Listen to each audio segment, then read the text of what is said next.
is 365 Sports, powered by Sikkim365.com. Welcome to the Triple Option. Here's your host, Paul Catalina.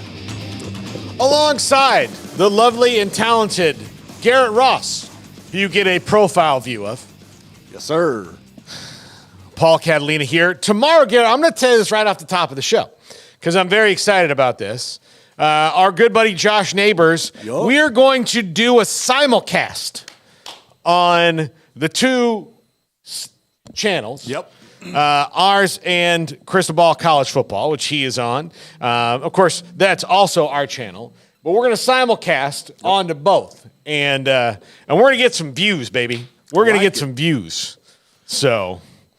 Alan says hi to both of us. Bracket Cat in second. Thanks, guys, for being here and being here early, being here on time. It's important to be prompt to things. Yes. Dude, that is something. So I didn't take away many life lessons growing up. Just to be real, like I've told you some stuff. I didn't come away with very much knowledge growing up. You had a rough and rowdy youth. I had a rough and rowdy youth. Yes. But the one thing I did come away with was time management.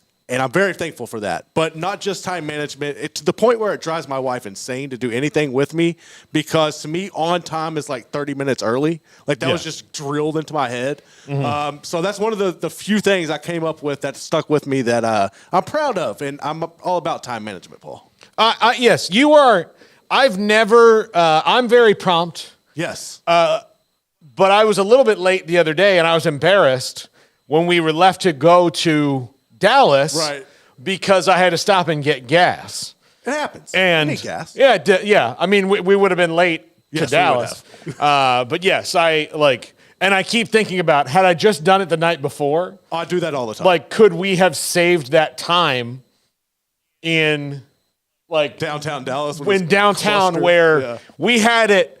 And I got to tell you, like, this is neither here nor there, which should be a segment on this show. I love it already. I love that we get random on this show. I do too. But here's what I think of. When we hit downtown Dallas, Apple Maps took us on a great shortcut. It really did. Yes, a historic shortcut. Shortcut. We essentially did the whole Kennedy tour. Yes. We did the first half of the morning and the second half in the evening. Full meal deal. Yeah, because we went, down, in front of the book depository at night, but we drove past Lee Harvey Oswald's, place. So we did a historical tour, and it saved us a bunch of time coming and going, except for the fact that I'm wondering had I not stopped for gas and we left, because the gear was all loaded up. We loaded that up the night before. Yep. Or had I just had you come to my house and we could have left from there. If I had done that, would we have missed the 4 accidents we got caught in on the tollway? That's a tricky one, because if we could have done all of that, and more than likely, there's going to be some idiot out there like Rashee Rice that causes another accident up there that we got to get caught up in. So, just look, as men, you want to be able to say you made great time somewhere. It's crucial. And it was, it's a thing of pride. Honestly, to Garrett, we got off of 35 and went through downtown, like around the zoo and all that stuff. Yeah.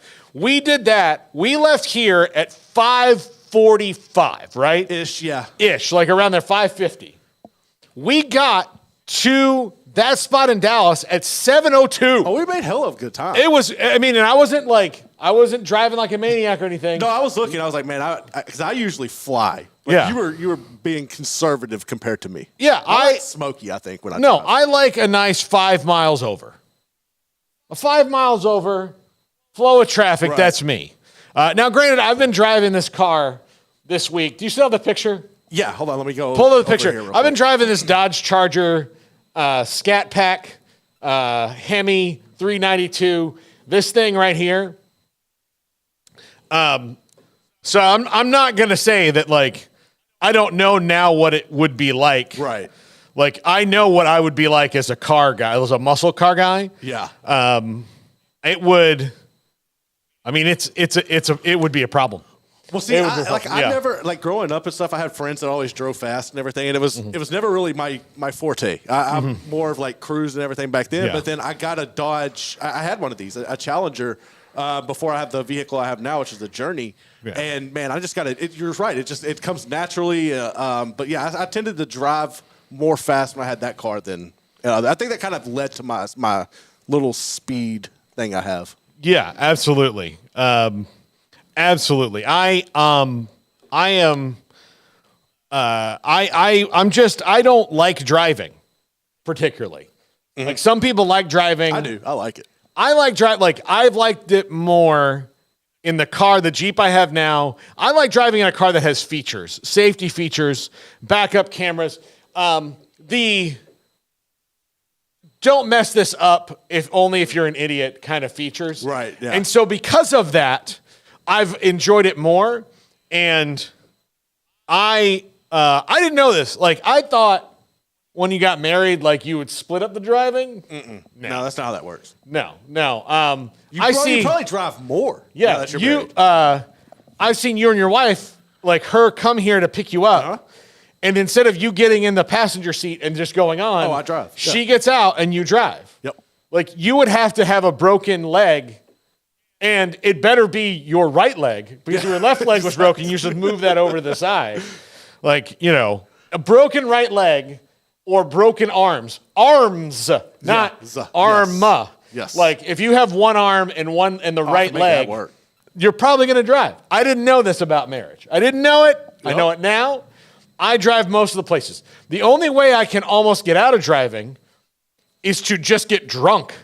And I don't want to do that all the time just to go to Bath and Body Works. You might need to after Bath and Body Works. Yeah, I don't if we just got to go on an errand to Bath and Body Works and to the grocery store, I don't want to get soused up. Right. I don't think that's responsible. I think that's ridiculous. So, Garrett, the Final Four is upon us. Yep. We are now less than a week away. We've always been less than a week away, but it is coming up Saturday. I have to do a comedy show during the Final Four. So there's a good chance that I watch the whole first game. Then the second game I'm going to see in spots. So that's going to be tough.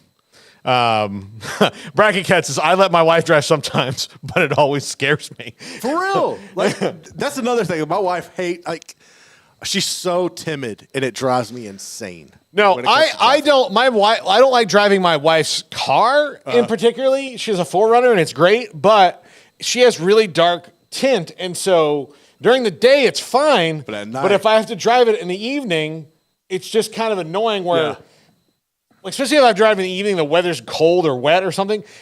In certain parts of the city, I've got to roll down the window so I can see the rear view. Around here is terrible. Yeah. It really is. That's something that needs to be fixed. So anyway, but I'm excited about the Final Four, even though I have to do some yucks in between. And I'll get it all watched. Believe me. The place I'm doing it has a bar and a TV, and I will get most of it in. Correct. So it's, but I think we have not had a dull Final Four in a while. No. And I credit that, one, to the transfer portal. Absolutely. And two, to NIL. Yep. I hope that we reach some sort of plateau where, yes, you can move freely, but stay in a place for a little bit. Yeah. Develop and that would bring it back for me. Well, it would, and I think the perfect example of that this past season, and granted we don't know what would have happened, but if you look at North Carolina, there's no reason North Carolina shouldn't still be playing this weekend. And then you look at the Caleb Love situation, leaving last year and headed to Arizona. Man, if he stays, I don't know what the draw was there for him to go from one blue blood program to another. The NIL to me couldn't have been that much more, couldn't have been that much better at Arizona, unless to me it's you're going to get paid and you are the star feature guard here. Mm-hmm. But if that's a situation where if he would have stayed put and just took the NIL there and everything, they could have easily won the national championship this year. So I'm with you. I think I think we've all kind of identified that the 3-school rule that Craig has really kind of been on the forefront of is the new wave. But I like player movement, but I like knowing who's on my team and being able to build around it. It's just it's frustrating at times. I think teams like UConn are really not going to have that. Like they're going to have like assassins that they bring in. They do it right though. But they're gonna bring in an assassin. You know that look. Kansas right now is trying to bring in several, but like that's what school like the Blue Bloods are going to do that. Baylor needs to get to that because that's really kind of they worked out where the transfer portal before they had to sit out. They got all those guys together. They were together for a while. It was a pain in the ass to transfer. So you only did it once if you had to really, really want to. And I wish we could get that really, really want to back and picking a place that's right for you. And not going all the time and all the fluid movement. I get it. I'm not against it. I just like seeing guys stay in a place for, it's only a 4 or 5 year career. Right. This isn't like, Dale Murphy having to play for the awful Braves his whole career, even though he loves it and he's Mr. Atlanta Brave and I think should be in the Hall of Fame. But you had no chance of getting out of like being in this bad team forever. I get it. You want to go and move and the coaches move and things like that. But I would just like to see some sort of – I'm a middle ground guy in life in general. I would even say that's kind of what my job has been with Smokey for a very long time. I'm a very good middle ground guy. Yes. Where we were before, we are now. I'm that way politically. Like I don't subscribe to the theory that anyone is 100% right. No, I can't. Like nobody is. It's impossible. And so you can be right about some things, but you're going to be wrong about things. I'll tell you, there's nothing more freeing than being wrong and knowing you're wrong, because then you can leave that idea behind. Right. That's something I wish our political leaders would figure out. Like, oh crap, I was wrong about that. Now I don't have to worry about it anymore. That was really wrong. We whiffed on that thing. Mm-hmm. Let's move on and do the right thing, as opposed to saying some things like, you should be kicked off the team because your coach accidentally took you in the locker room during the national anthem. Oh, yeah. Don't even get me on that. People are stupid. Those kind of things. Yes. Like, oh, we didn't realize it was going on. Oops, sorry. It was in no way a political statement, especially considering who the coach of that team was. Like, believe you me, that was in no way a calculated political statement. Yeah, no way at all. So when you say, like, I wish that, like, I think it would, and this is the only thing I'm going to say about politics, outside of changing the laws and how people get elected and, like, making it more modern and all these things that we need to do, which I could go on. Like, I think every politician, when you get elected to office, you should have to wear a jacket like NASCAR with patches on it of everybody who sponsors you and their corporations. Oh. Yeah, when we see a political debate, it should just be a ticker of, they ask somebody about, like, how do you feel about the oil companies? But, like, by the way, he took $7 million from the oil company. Just so you know how he really feels about this. He really likes this. He thinks this for sure, not because he got $7 million. And you should have to travel with someone that when you say some dumb shit, they just hit you in the face. I'm all for So, like, when you want, like, that would make you think about saying dumb things as a politician, to where, like, it's not like, I'm not saying pummel them and hurt them, but just like, like your dad used to slap you upside the head. Like, you know what I'm talking about? Yes. Like you're very close to your grandpa. Yes, I am. Has he ever done the thing where it doesn't really hurt, but it's embarrassing? Mm-hmm. He hits you up like, he'll check you. Boom. Hey, no. It's not spanking. It's just like, hey, dumbass. Yep. No. Yep. That's not how we do it. That's I'll tell you, the best male role models in my life, my father, coaches, teachers, all of them, every single one of them, right there. Oh, dude, my coach did that to me when I had a concussion. Yeah. It was hilarious. Yeah. Boom. Hey. Yeah, you're not hurting me. You're just making me know that I had a dumb thought or a dumb action. Yep. Boom. That's what they need. Just somebody like, listen, I'm sorry, Senator, but that was, it's coming. All right. Well, and then you see that as part of the news conference, and people are like, oh, that was a dumb thing he said because the guy, he came over and hit him. I mean, maybe that's extreme. Maybe that's extreme. Maybe. I'm all for it. I don't know. I don't know how people feel about that. But I do think anybody yeah, they asked me who I'm voting for. I'm not voting for anybody. I think you can just guess. Based on everything I said about who says stupid things, you can just guess. Jesus. I'll just say the noise from wind turbines doesn't give you cancer. That's all I'm going to say. I don't agree with that. But this Final Four is really exciting. It's really exciting. We got I keep talking about the old school big man battle. That's what I love. It's old school big man battles we're going to have. And, Alan says I'm on the UConn train. Well, they're clearly the best team. They're not necessarily the best story, but pound for pound, player for player, depth, everything they bring. Yeah, nobody's like they went on a 30-0 run the other night. That doesn't happen. That does not happen in the Elite Eight. Yeah. So, it just doesn't like those. It's just so. It's so much fun. Like we've had a couple of NC State people on, and what it means to rally. And again, I am no fan of NC State. I still hold a grudge against Phillip Rivers for beating FSU my freshman year.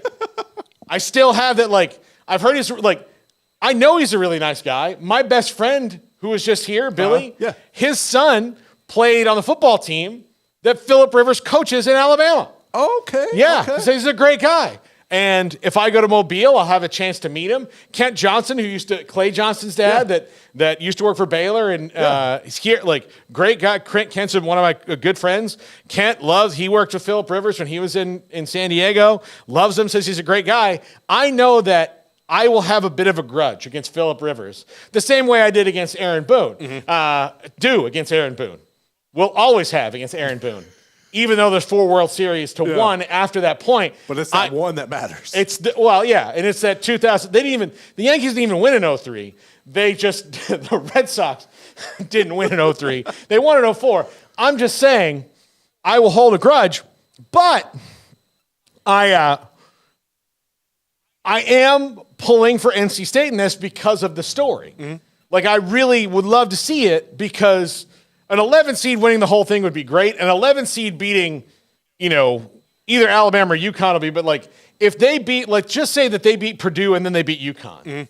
That is one of the best stories in the history of athletics. It is. The run, because at that point they would have to have gone, 12-0 in the postseason, I believe. 11 or 12 in a row. The teams you've gone through, you beat Duke twice in that run if they were able to pull that off. You go up against arguably the best big man, or the best, I guess you could make an argument that Zach Edey's probably the best pound-for-pound player because he's so unguardable in the league. It would be really impressive. I think also going back in the tie of being able to bring a championship back there and what that means to that community, I think it would be really cool. I'm nervous that in that game that the officiating could get in the way of an all-time battle. That's what I'm afraid of, because I hope the officials just let Edey and Burns go at it and know that there are going to be a lot of fouls. There's going to be a foul on every possession. And there are going to be probably a lot of hard fouls in this to normal people, but dudes those size, I just hope they let them bang down low, stay out of the way, and let it be decided, because I don't want this to turn into where we kind of get away from the court, the play on the court, and start talking about the officials. I hope they get out of the way and let those two just bang, man, because that's something we don't get to see at all in modern basketball anymore. Yeah, absolutely. I cannot wait. I'm so excited for that. Just scrap it up. I was pissed that Tennessee got beat just for my bracket because I had Tennessee winning.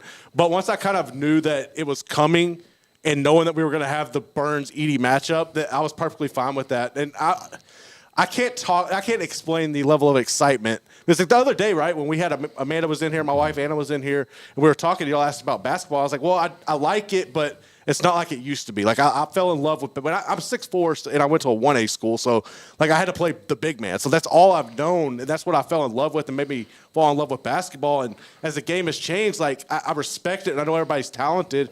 And I love watching like what Caitlin Clark can do from a women's perspective and light it up from deep, but it's not the same game I fell in love with. So when you get to see these matchups, and we're right here in the Final Four, you have 3 legit big men still alive in it, and Bama's got one as well that can hang.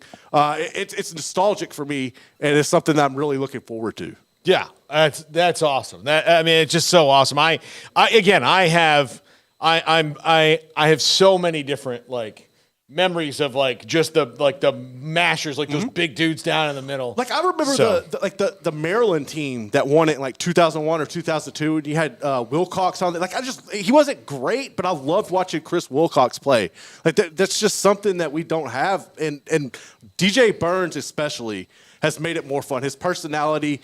I don't know, man. I'm just so excited for this weekend. I cannot wait to watch those two go at it. And also, like, Middlebrooks, I think, for NC State is going to be a big factor because especially if the game is ref tight, having his fouls and his ability to get there and mix it up with Edey and take some of the pressure off, for Burns is going to be intriguing. And he's also, like, Middlebrooks is a player watching him, like, if Baylor had a guy like that, like, that's what they were missing this year from this team. Like, they didn't have a player like that could come in and be disruptive. I think they were hoping that Caleb Lohner could be that, and he just never kind of developed into it. But Middlebrooks, I think, could be a difference maker in that matchup with NC State and Purdue.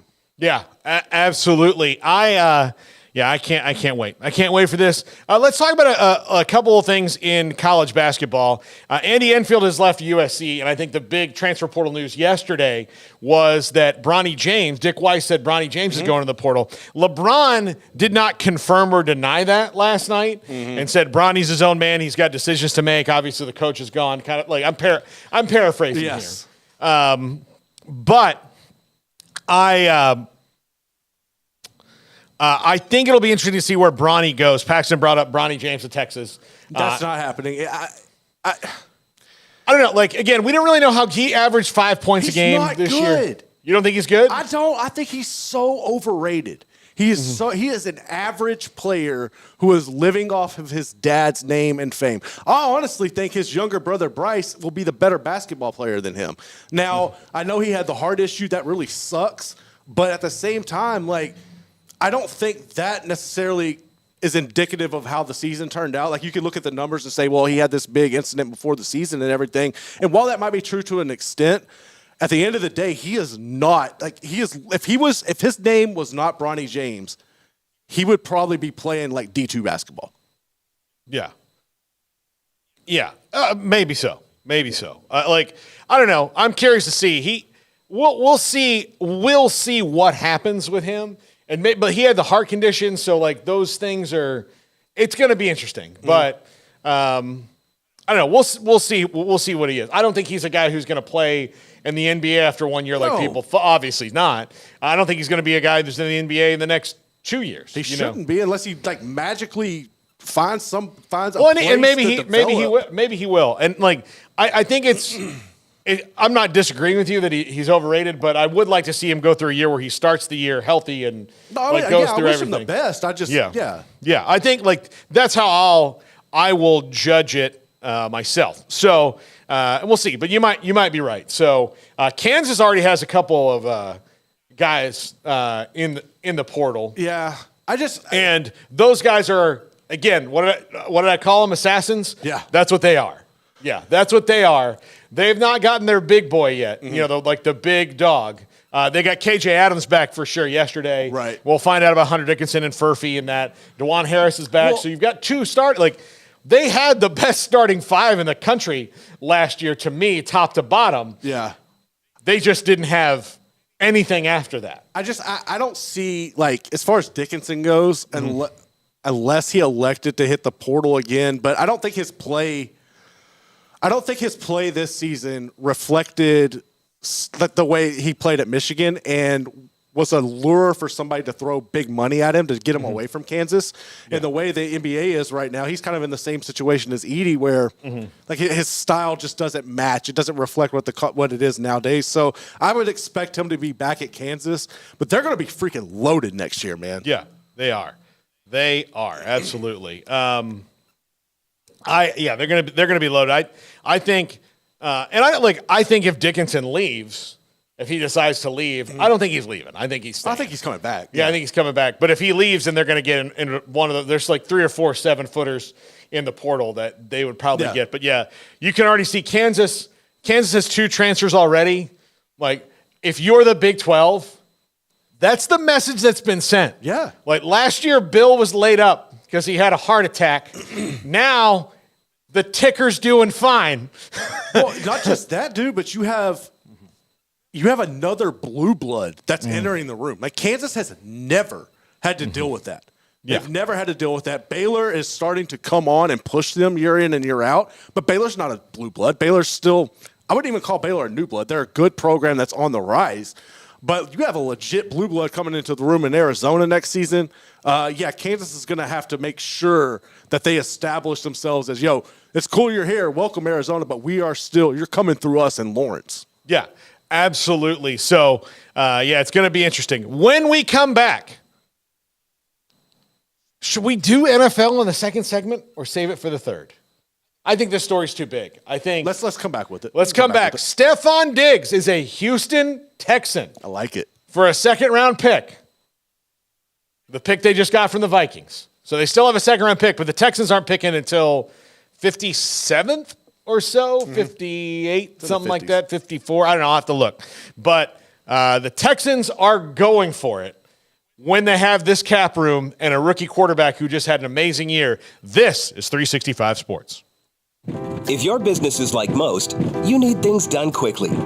But if you're still tying your critical applications together on multiple shared public networks, you've probably been feeling the slowdown. And that's no good for business. A private UPN fiber network can get you and your business moving at the speed of light. Whatever you need, we can build it. Internet, Metro Ethernet, Waves, dark fiber. We deliver custom private networks and are focused on business customers only. Our next generation 100% fiber optic infrastructure offers you low latency and ultra scalable bandwidth with speeds up to 100 gigabit to run your critical applications. Your connection won't be limiting your performance anymore. It's diverse and scalable, so it can grow and change as your business grows and changes. And with a secure carrier-grade private network, you'll have all the reliability you need. Contact UPN today to learn more. Fast just got faster. This is 365 Sports, powered by Sikkim365.com. Welcome to the Triple Option. Here's your host, Paul Catalina. Yesterday, Garrett, by the way, tomorrow we're going to do the collab with Josh Neighbors. I'm going to say these internet buzzwords like collab and partnership. Yes, that's not a word, but like co-branding kind of a thing. We're going to do that tomorrow. So Josh Neighbors will be on. We're going to do it. So we already kind of did the show yesterday that we're going to do tomorrow. Mm-hmm. Except he had technical difficulty on his end. I always hate that. And so so I was like, well, when can we do it again? We were supposed to do it. We were going to do it today. And then we had Levi was here and we were talking to Levi and we needed to it was important social media stuff. It was work stuff. So I said, hey, we can't do it today. Let's do it tomorrow. And then we said, okay, let's do it this way. And I had this idea. So that is tomorrow. So I'm very excited about that. But my wife, when I was recording it, sent me a text and she goes, would you calm down? And I'm like, man, I'm sorry. I didn't know. Fun. I had my AirPods on.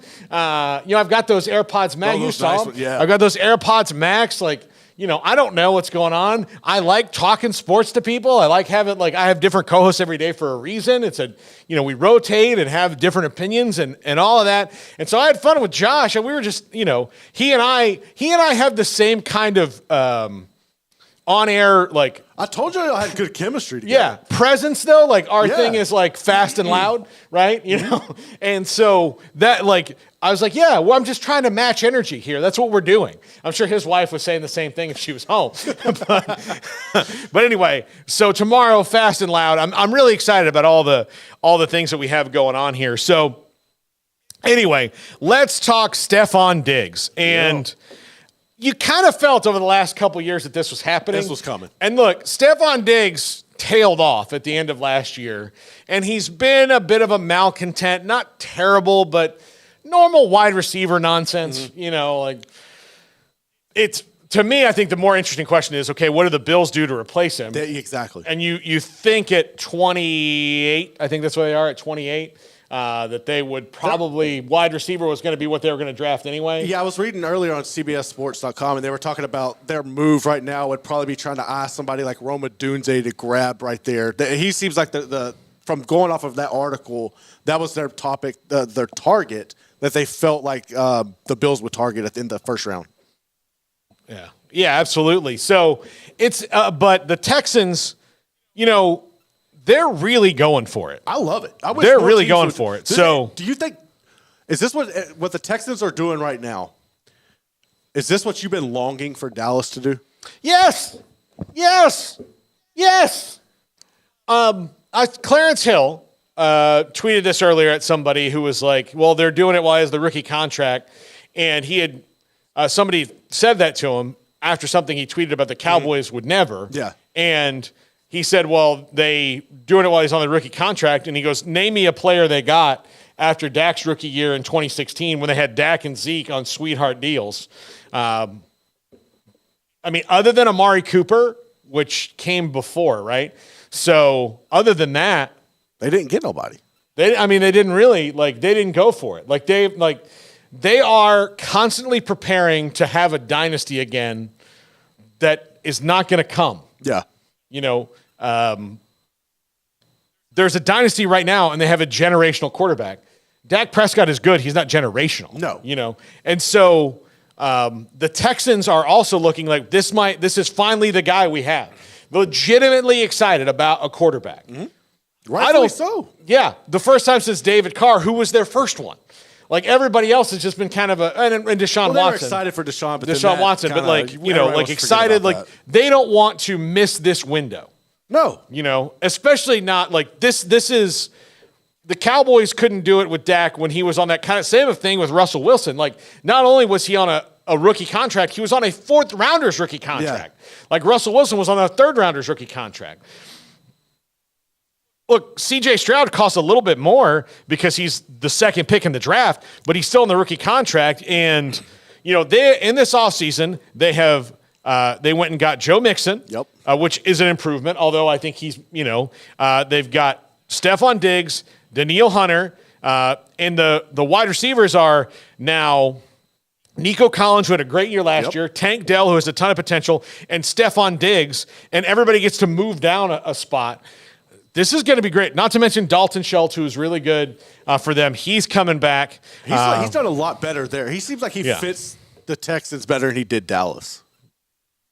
I think they wanted Dallas because he wanted Dallas to play with his brother. But the Texans and Cowboys play on this year, which we don't know what day. I would love to say that should be Thanksgiving. It should be. That should be Thanksgiving.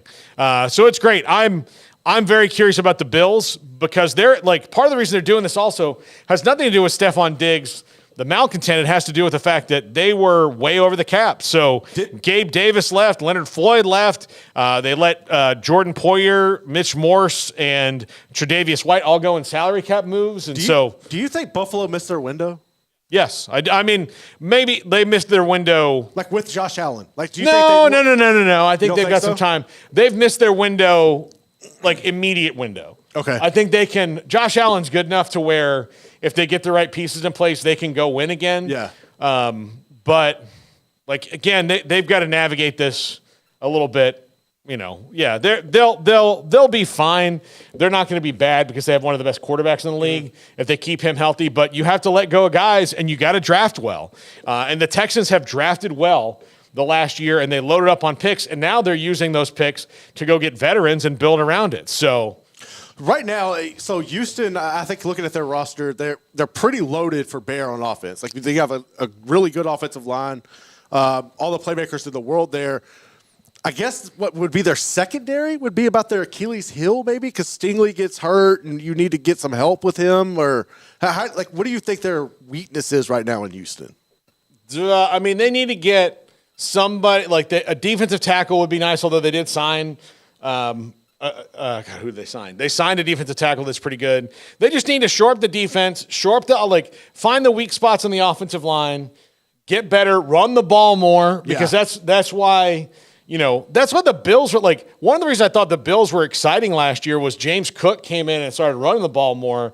And the Texans I'm watching them last year and man, Devin Singletary had a couple good games, but if they could legit run the ball, and that's what Joe Mixon brings to them, and then another year of Dameon Pierce learning how to, be a zone back, I think that's going to be a really, really interesting offense. I don't know if they can, really challenge Mahomes and those guys. Look, if if Burrow's healthy, that's a whole different thing. So and I don't know. But I think the Texans, there's not many weaknesses there. No. Also, why do the Texans always make Danielle Hunter was 5 minutes after we hung up with McLean? Yeah, I know. We had McLean yesterday. Night, nobody knows the Texans better than that guy. And then today they trade for Stefon Diggs. Yes.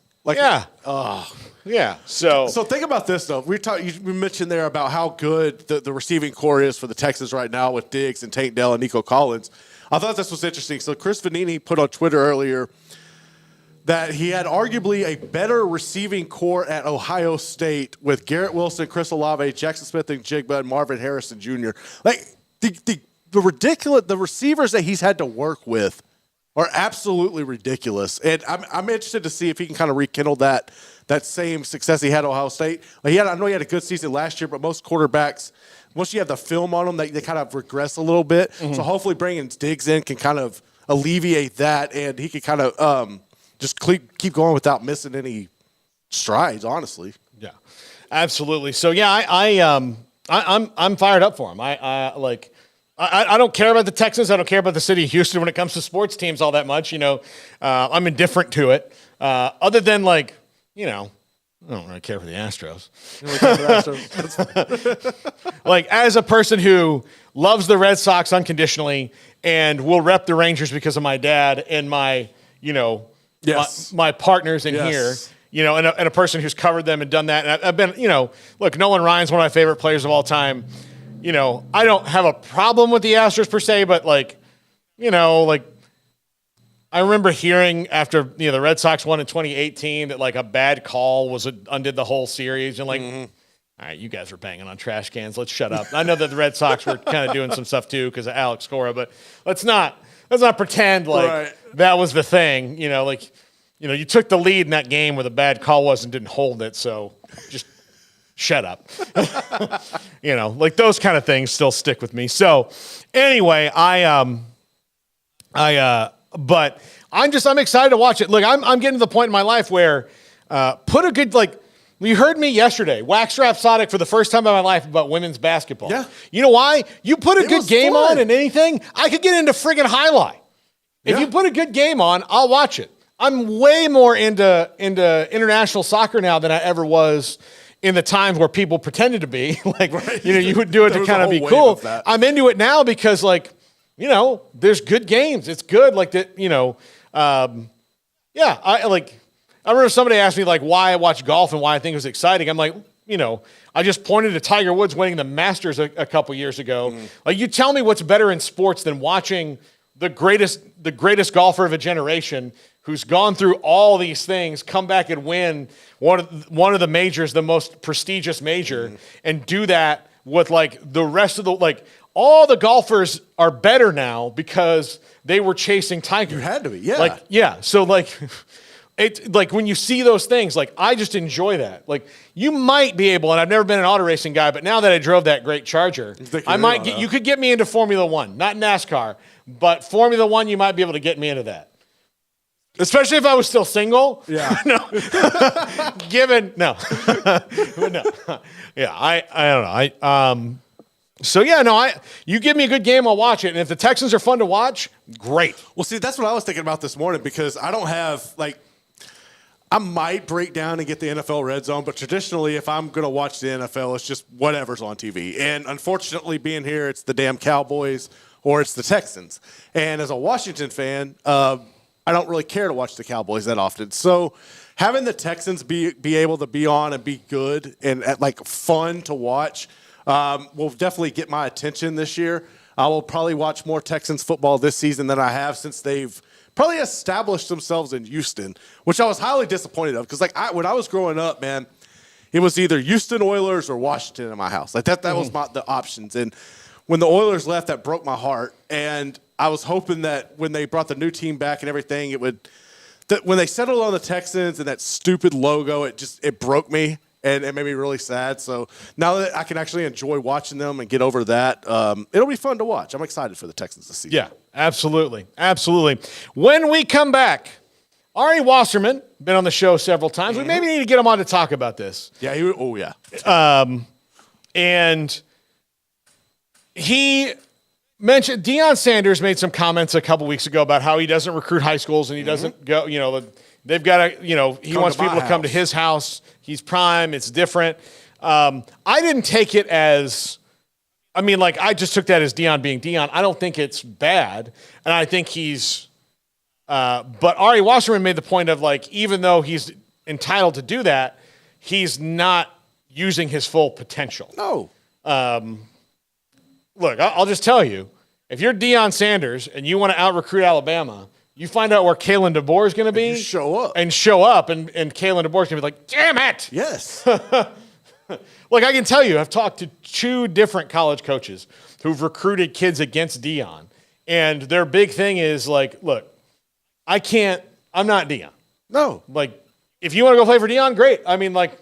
If I was in your shoes, I would consider it too. But just consider all your options is what they say. Because one, you cannot dirty recruit against him because it will get back to him. Yes. And he will go both barrels. The hell out of it. Yeah. So you just kind of have to accept that it's a different thing. But in Ari's opinion, he's not using all the clubs in his bag. Mm-hmm. So when we come back, we'll talk about this. This is 365 Sports. If your business is like most, you need things done quickly. But if you're still tying your critical applications together on multiple shared public networks, you've probably been feeling the slowdown. And that's no good for business. A private UPN fiber network can get you and your business moving at the speed of light. Whatever you need, we can build it. Internet, Metro Ethernet, Waves, dark fiber. We deliver custom private networks and are focused on business customers only. Our next generation 100% fiber optic infrastructure offers you low latency and ultra scalable bandwidth with speeds up to 100 gigabit to run your critical applications. Your connection won't be limiting your performance anymore. It's diverse and scalable, so it can grow and change as your business grows and changes. And with a secure carrier-grade private network, you'll have all the reliability you need. Contact UPN today to learn more. Fast just got faster. This is 365 Sports, powered by Sikkim365.com. Welcome to the Triple Option. Here's your host, Paul Catalina. Welcome into the Triple Option. Paul Catalina alongside the lovely and talented Garrett Ross. Going to be the next Mr. Universe. Maybe so. I just think it's going to happen. I need that energy. I need that same energy you have. I need that same belief in myself. Should you and I look? I need to get back in the gym. What you want to go pump? You want to go we can do Arnold's app? You know what? I'll mess around a little bit. Yeah. Yeah. Let's and that for real though, tennis. I'll get down with some tennis with you. Yeah, I need to get back in. Yeah, let's start doing that. Let's start doing that. It's good to have a tennis buddy and a gym buddy. I'd love to play tennis. And I'm telling you, let me get loose and back in my game, and I will smoke your ass. You don't want to. We can film it. We can put it up. We can film it. We'll film it. I'll smoke your ass. All right, I don't think so. Yeah. I had one season, man. Played one season. I played 3 matches. I'll just tell you right now. I will smoke your ass so hard, Cheech and Chong will roll you in a blunt and smoke you. We shall see. We shall see. That's how bad I'll beat you.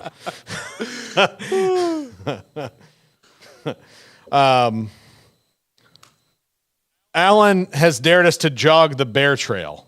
What is the bear trail? I don't know. Alan, I didn't know what the bear trail is. I might take you up on that. We'll have to get up to that. So, all right. Deion Sanders at Colorado. Mm-hmm. He wants, and look, I do think there's some merit in this. That, like, you come here, I'm going to show you, like, all the great stuff we have at Colorado. You'll get to hang out, like, you'll be in Deion's world and all this that Coach Prime aren't. Mm-hmm. But Ari Wasserman wrote in The Athletic, in a column you should go and read, that, because it was really interesting, it was in his mailbag, that he's not using all of the weapons in his arsenal if he does that. And I never even thought about it that way. I just thought, like, oh, I'm going to, like, he's like, I don't want to go. I don't want to cause a ruckus, all these things. It's too much. And he's saying, like, I respect that you don't want to cause a ruckus, but it's kind of the whole point. That would be your, like, the thing you can do better than anybody. Yeah. Like, all right, I'm going to, like, you know what I'm going to do on our bye week? I'm going to go to, a Thursday night high school game in Texas and a Friday night high school game in Florida on this private jet. And I'm about to go, all right, look, Ryan Day, hey, nice to see you. Good, great to see you. I think it's really cool that you have this many followers on Instagram. Exactly. You've worked really hard, Oh, hey, Billy Napier, you're trying to get off the mat? Oh, yeah. Good luck with that. Not going to happen. Look, best of luck with that. You want him? Yeah. No, absolutely go talk to him. You know what? I'll let you talk to him second. Yeah. If you want me to go first, I'll do whatever you want. First or second, it's fine. I kind of agree with Ari, and I agree that, like, him not doing that is not, like, Well, see, it also, to me, it's relatable. It feeds the interest of what the kids like now. I think the person who does it the best is Lane Kiffin.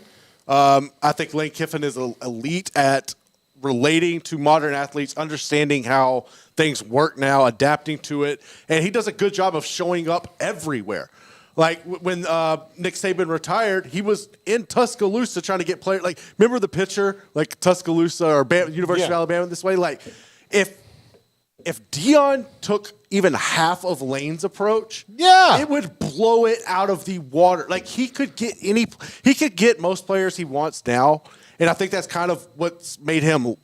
I don't want to necessarily say lazy. I don't know if lazy is the right word, but content and adamant that he doesn't have to work as hard as everybody else. Yeah, like, you're just going to gravitate towards him. If he put in half of Lane Kiffin's effort and that social media presence, he could get literally anybody, because when he shows up, it's an event, and everybody loves events. Like, so you see it, like, I think Sark does a good job of, during recruiting and high school football season, showing up at games, and his appearance and his picture and everything goes viral. If Deion showed up at a game, the level, I don't know if you would lose attention of what's happening on the field. That's how big it would be. And that's part of why he said can't do it. But you can. But the other thing is, like, you also don't have, like, nobody has to know he's there but the recruit. Yeah. Like, you don't have to go to the game and make a spectacle of it. You can show up at 3:30 in the coach's office and be like, hey, how you doing? Yeah. Just wanted to come out and say hi. Go to the pep rally. Yeah. Oh, dude, you Lord. Put him in a damn pep rally? Are you kidding me? Yeah. That's what I would do. You know what? Like, my only real regret in life, is that I never, like, moved to New York and, like, did that, like, dedicated myself to the stand-up thing.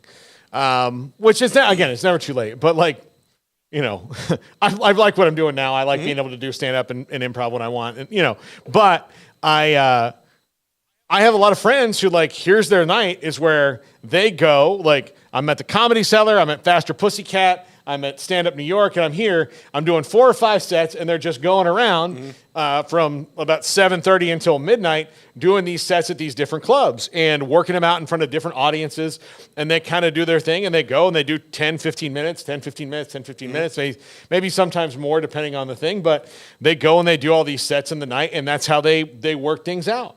And that's how they get their material better. And they especially do it if they're about to go on, like, The Tonight Show or Colbert or whatever. And so when they do, or they're about to, or they're trying to get on that, like, somebody's going to be there and they're going to get seen. You need to do more. So you're just going to go all around. Deion could very easily do that. Yeah. Like, in a day, I've watched, I mean, all coaches do it. But he could go, if he called up a coach and said, what time's your pep rally? And they're like, oh, we're going to do it at 2. He's like, could you move it to 1? Because I've got another one at 2, 30 miles away. And he'd be like, yes, absolutely sure. will. Absolutely, we'll do that. And I'll just walk through and be like, hey, I'm Deion Sanders. Good to see you guys. Especially, and then because he can't say why he's there, but or just whatever it is. It doesn't matter. So my thing too is part of my problem with Deion, and before he even took this, was how relatable and accessible is he going to be to common people? Because if you're a media member in Colorado, we've had Brian Howell on from the Boulder Daily Camera now a few times since Deion has taken over there, and what I've got from him is the access they get is limited to none at all. But then you have, this week, he's doing a damn interview with Lil Wayne because they're friends or whatever. There's a level of separation that I think doesn't and the thing is, the more he has that separation, the harder it's going to be to hit those common That's people. what I'm talking about. So you've got to go and listen. You've got to ground floor because, it, man. and I'll tell you, one of the things I do know about Deion is, there's two, it's kind of like Batman and Bruce Wayne. The persona, yeah. Right? So, there's Coach Prime and then there's Deion Sanders, the man. And Deion Sanders, the man, likes to fish. He likes to, do all these things. He's on a farm in He's from a little, look, Fort Myers is a lot bigger now, but North Fort Myers was not very big. And it was not a wealthy part of the area, especially, it's more so now, but, it was not at all when he was growing up. So he came from, he started from the bottom and now he's here, right? Mm-hmm. And so I think he needs to lean into that a little bit more. So I don't know if some of the decisions to bringing Warren Sapp onto staff, I'm not a big fan of that. I don't know how that's going to work or translate either. I think there's too much of trying to be bigger than what it is at times with this. Mm-hmm. And then, the focus, if you don't recruit high school players and eventually get guys in that can establish some depth, I don't care who you're getting out of the portal, you're going to get Shadur killed. You're not going to put the talent around them to be successful, and you're going to need more than one 5-star offensive lineman to come in to protect him. Mm-hmm. And that's where I think he's kind of missing with all of this. Yeah, absolutely. So, Garrett, I think we've kind of hit on everything today. Mm-hmm. You feel like maybe we end a little early and reward ourselves with a Greek yogurt. That's what I'm going to do. I might go to Smoothie King. Smoothie King, be a sponsor. I like you. Yeah.